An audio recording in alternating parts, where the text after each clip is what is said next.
আমার উম্মতদেরকে বলে দিতে হবে ওই সময় যেন আমি রাহমাতাল লিল আলামিনের প্রতি বেশি বেশি করে দরুদ পড়ে। আর একটু জোরে বলেন। আল্লাহ পাক দরুদ পড়ার কবুল করুক, সকল বলুন আমিন। দরুদ পড়ার তৌফিক যেন আল্লাহ দান করে, সকল বলুন না আমিন। রাগ করবেন? চলবে তো? হ্যাঁ চলবে। আমি কারো বক্তব্য শুনে ওয়াজ করতে আসি নাই। কামিল মাদ্রাসার যত টিচারই করি দেহ আমার ছোট মনে হচ্ছে, তাই না? কথা বলেন না কেন? এর আগে কয়েক বছর আগে থাক, ওটা দেওয়া লাগবে না, ওটা দেওয়া লাগবে না, ওই যে নষ্ট ভিডিও ভালো আসবে না। এর আগে এমনও কিছু রেকর্ড হয়েছে, মাহফিলের দাওয়াত দিয়ে নিয়ে গেছে প্রধান বক্তা সাহেব, আমি বসে আছি বা শুয়ে আছি, ইয়ং মানুষ অনেক সময় তাকায় দেখে মানে তাচ্ছিল্যের দৃষ্টিকোণে তাকায় চলে যাইতো। আর মালিককে বলতাম, মালিক চেহারা দেও না, যার কারণে আমার কেউ পছন্দ করে না। কথা বলেন না কেন? একটা কথা মনে রাখবেন, আমি সূরা বুরুজ থেকে যেই আয়াতের ব্যাখ্যাগুলো দিব ইনশাআল্লাহ আল্লাহ পাক আমাদের আমল করার জন্য তৌফিক দান করে। আসতে বলেন, বাড়িতে যা বলবেন, যেখানে যা লাগবে সেখানে সেটাই দিতে হবে। কথা বলেন বাবাজি। আবার আল্লাহ সুন্দর করে ডাক দি বলে, জিব্রাইলকে পাঠায়, জিব্রাইল রে যাও আমার বন্ধুর কাছে খবর নিতে হবে। সেই খবরটা হলো, আমার আল্লাহ সুন্দর করে বলে, উতিলা আসহাবুল উখদুদ। আমার আল্লাহ ডাক পারে, জিব্রাইল যারে আমার বন্ধুর কাছে খবর দাও, আমার বন্ধুর উম্মতদেরকে আমি আল্লাহ কিছু দৃষ্টান্ত দিতে চাই, কিছু উদাহরণ আমি আল্লাহ উপস্থাপনা করব, যাতে করে আমার বন্ধুর উম্মতিরা রে ওই পরাধীন যেই রাষ্ট্র, পরাধীন যেই শক্তি থাকবে, যেইগুলো নাস্তিকেরা থাকবে, এই নাস্তিকেরা যতই মাথা চাঙ্গা দিয়াও মাথা উঁচু করে কথা বলে, ইমানদাররা তাদের কাছে মাথা নত করবেন। আল্লাহু আকবার বলেন।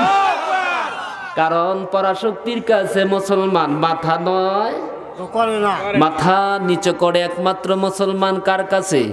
কথা বলেন কার কাছে? এর জন্য সিজদা দিলে খুশি হয় কে? আর বেজার হয় শয়তান। কারণ সিজদার কারণেই আজাজিল ফেরেশতা শয়তান হয়েছে। কথা খেয়াল করবেন, সিজদার কারণেই আজাজিল ফেরেশতা তাকে ইবলিস বানিয়ে দিয়েছে, লানতের তসবিহ পড়িয়ে দিয়েছে। এই জন্য পৃথিবীর কোনো মানুষ যখন আল্লাহর দরবারে সিজদায় লুটায় পড়ে যায়, এমন সময় শয়তানের গায়ের জ্বালা বাড়তে থাকে, তার গায়ের যে তাপ থাকে, উত্তাপ থাকে বা তাপ থাকে, তাপটা ডিগ্রি তার আরো বেড়ে যায়। এখন বলুন আমরা কাকে খুশি করব, আল্লাহকে না শয়তানকে? আরো জোরে বলেন কারে? ওই আল্লাহকে খুশি করতে হলেও কেমন জিনিস আমার আল্লাহ ডাক দি বলে, উতিলা আসহাবুল উখদুদ। আল্লাহ পাক বলে, যারা গর্ত খনন করেছিল আমার সেই ওই জামানার সময়, যখন গর্তে খনন করে হাজার হাজার মুসলমানদেরকে গর্তের মধ্যে ফেলে দিয়েছিল, আর পাশ থেকে তারা বলেছিল, ইজুহুম আলাইহা উউদ। আমার আল্লাহ ডাক মারে, জিব্রাইল যারা আমার বন্ধুকে খবর দেয়, গর্তের ভিতর যখন গর্ত খনন করি, যখন হাজার হাজার আমি আল্লাহর অনুসারী, আল্লাহর দিক নির্দেশনা মানো না এই ব্যক্তিদেরকে যারা গর্তের মধ্যে অগ্নিকুণ্ড অবস্থিত এমন গর্তের মধ্যে নিক্ষেপ করেছিল, এই গর্তের মধ্যে নিক্ষেপ করে রে। আর তাফসিরে এসেছে অনেক লোকেরা যারা আল্লাহকে আল্লাহ মেনেছিল, হাসি মুখে রে আনন্দ চিত্তে গর্তের মধ্যে লাফ দিয়ে শহীদ হয়েছে। জোরে বলুন আল্লাহু আকবার। আমার আল্লাহ ডাক মারে, জিব্রাইল এই বেঈমানের বাচ্চারা গর্ত খোঁড়ার পরে চতুর্দিকে বসে বসে মুসলমানদেরকে যখন হত্যা করেছিল, মুসলমানদেরকে যখন শহীদ করে দিয়েছিল, ওরা বুঝতে পারে নাই রে এই মুসলমানদের অগ্নিকুণ্ডে ফেলানো না, ওরা জানতো না এটা আল্লাহর জান্নাত খানা। জোরে বলুন আল্লাহু আকবার। ওরা বসে বসে আনন্দ নিয়েছিল। কেমন আনন্দ নিয়েছিল, কেমন বাচ্চা ছিল। নামটা হলো ইউসুফ জুনাইদ, মনে রাখবেন। আমরা কিন্তু এমনিতে আসি নাই, কিতাব গবেষণা করে নামগুলো এক কিতাবে পাওয়া যায় না। অনেক তাফসীর রিসার্চ করতে করতে দেখা যায় একটার মধ্যে পাওয়া যায় আর একটার মধ্যে অন্যরকম পাওয়া যায়। এই ইউসুফ জুনাইদ নিজেকে খোদাই দাবি করে ডাক দি বলেছিল, এরা অত্র অঞ্চলের অধিবাসীরা, কেউ যদি আমাকে খোদা যদি না মানিস রাও, আমি ইউসুফ জুনাইদ ঘোষণা করে দিলাম তাদেরকে বাঁচতে দিব না। এখন জবান খুলে বলুন, হায়াতের মালিকের নামটা কি? আর জবান খুলে বলুন, আল্লাযী খালাকাল মাউতা ওয়াল হায়াতা লিয়াবলুয়াকুম আইয়ুকুম আহসানু আমালা। জোরে বলুন আল্লাহু আকবার। লা ইলাহা ইল্লাল্লাহ, লা ইলাহা ইল্লাল্লাহ। জোরে লা ইলাহা ইল্লাল্লাহ, লা ইলাহা ইল্লাল্লাহ। আমার দয়ালো নবী প্রেমের ছবি আর আসবে না জগতে। বলুন, দয়ালো নবী প্রেমের ছবি আর আসবে না জগতে। নবী হাসরের দিনে উম্মত বিনে, নবী হাসরের দিনে উম্মত বিনে যাবে না নবীজি বেহেশতে। আমার দয়ালু নবী প্রেমের ছবি 63 সাল জিন্দিগি কাছে বলে উম্মতি, 63 সাল জিন্দিগি কাছে বলে উম্মতি, এখনো কান্দে শুয়া মদিনাতে। আমার দয়ালু নবী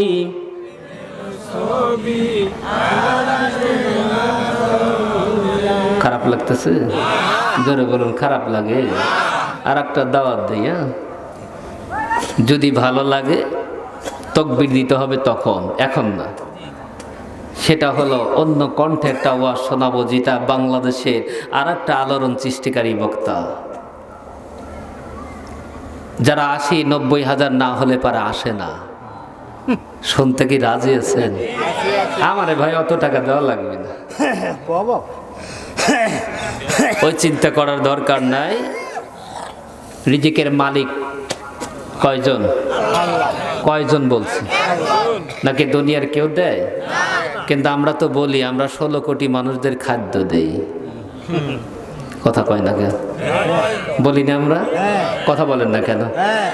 গ্রামের মেম্বার চেয়ারম্যান দেখবেন আসবে, সেমিনার করতে আসবে, সম্মেলন করতে আসবে, জনসভা করতে আসবে, বলবো আমরা এই ইউনিয়নের শত শত মানুষদের ভাতা কার্ড দেই।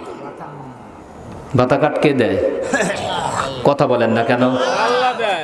এইখানে আমার আসার কোনো কথা ছিল না, সেখানে আমি এসেছি। অর্থাৎ এখানে এই ব্যবস্থাটা আমার জন্য আল্লাহর পক্ষ থেকে বরাদ্দ ছিল। হাজারো চেষ্টা করলে আপনি বাধা দিতে পারতেন না, কিন্তু হাজারো চেষ্টা করলে আমাকে খুঁজেও আপনি পেতেন না, যদি এখানে আমাকে আল্লাহ নির্বাচন না করতো। তাহলে বোঝা যায় মালিকের ইশারা ছাড়া কোনো কথা বলা যায়, মালিকের ইশারা ছাড়া কেউ নড়তে পারে, গাছের একটা পাতাও নড়ে না। সুবহানাল্লাহ জোরে বলো। ওই মালিক দেশে আছে না নাই? নাকি মালিক উধাও হয়ে গেছে? কথা বলেন। মুসা আলাইহিস সালাম আল্লাহকে বারবার বলছে, আল্লাহ তুমি ঘুমাও না, এটা কেমনি করে হয়? আমরা একদিন না ঘুমাইলে দ্বিতীয় দিন যদি না ঘুমাই আমার শরীরের অবস্থা বেহাল। তুমি ঘুমাও না, কেমনি হয় আমার একটু বুঝায় দাও। আল্লাহ বললে, মুসা রে, আমি যে ঘুমাই না এ কথা কি তোমার বিশ্বাস হয় না? মুসা বলে, বিশ্বাস হয়, কিন্তু আমার অন্তরের প্রশান্তি আমি তৈরির জন্য তোমাকে প্রশ্ন করেছি। আল্লাহ বললেন, মুসা তাহলেই করে একটা কাজ করো, আজকে একটা কাচের গ্লাস নিয়ে তুমি পানি নিয়ে দাঁড়িয়ে যাও। বলেন তো দেখি, আপনার ঘুমের কোনো চিন্তাই নাই, চেতনাই আসে নাই, আপনার চোখে ঘুম আসবে এরকম কোনো চিন্তাই আপনি করেন নাই। এমনও সময় আছে হঠাৎ করে দুইটা চোখের পাতা বন্ধ হয়ে যায়, আছে না নাই? কথা বলেন, এরকম আছে কথা বলতে বলতে ঘুমায় গেছে। ওয়াইফ ডাক দিয়ে বলে, কি ব্যাপার, আপনি কখন ঘুমাইছে? আমি কখন ঘুমাইছি নিজে তো জানি না। আছে না এরকম ঘটনা? আপনাদের হয় কিনা জানি না, আমার মাঝে মাঝে এরকম হয়। কিন্তু বিষয়টা হলো এটাই বোঝাতে চাচ্ছি, আল্লাহ বললেন ঘুম রে মোসাকে আঁকড়ায় ধর। মোসা ঘুমে এমন অবস্থা হয়ে গেল, ঘুমের কারণে হাত থেকে গ্লাসটা জমিনে পড়ে ভেঙে চুরমার হয়ে গেছে। সুবহানাল্লাহ। আল্লাহ বুঝায় দিলেন, মোসা আমারে বারবার তুমি বলো ঘুমাও না। আরে মোসা, তুমি জানো নি এই বিশ্ব সার্বভৌমত্বর ক্ষমতার জীব মালিক আল্লাহ নিজেই বলছে, আল্লাহ ইজ অলমাইট, আল্লাহ সার্বভৌমত্বর ক্ষমতার একমাত্র মহামালিক। বলুন এই সার্বভৌমত্বর মালিকটার নাম কি? এই আল্লাহ। মুসা কালিমুল্লাহকে ডাক দিয়ে বলে, আরে মুসা, সাধারণ একটা কাচের গ্লাসের মালিক তো তুমি হয়েছ, এই গ্লাসটা লইয়া পানি লইয়া তুমি দাঁড়ায় থাকতে পারো না। আরে মুসা, বলো তো দেখি, তুমি যেহেতু কাচের গ্লাসটা ভেঙে দিয়েছ, এখন বলো তো দেখি, এত পৃথিবীর মালিক যে মালিক এক আল্লাহ, এই আল্লাহ ঘুমাইলে পৃথিবীটা কেমনি চলতো, আসমান কেমন করে স্থির থাকতো, চন্দ্র সূর্য কিরকম কোন ঘূর্ণিপাক করতো, এখন বলো তো দেখি মুসা, তাহলে ওই মালিক কি ঘুমাতে পারে? মুসা ডাক দিয়ে বলে, প্রভু এখন বুঝলাম, মালিক যদি ঘুমায়া যাইতো গো, আমি মুসা চলতে পারতাম না। জোরে বলুন আল্লাহু আকবার। এখন আপনাকে প্রশ্ন করি, বলেন তো দেখি, আমাদের ভিতরে একটা রূহ নামক একটা জিনিস দেওয়া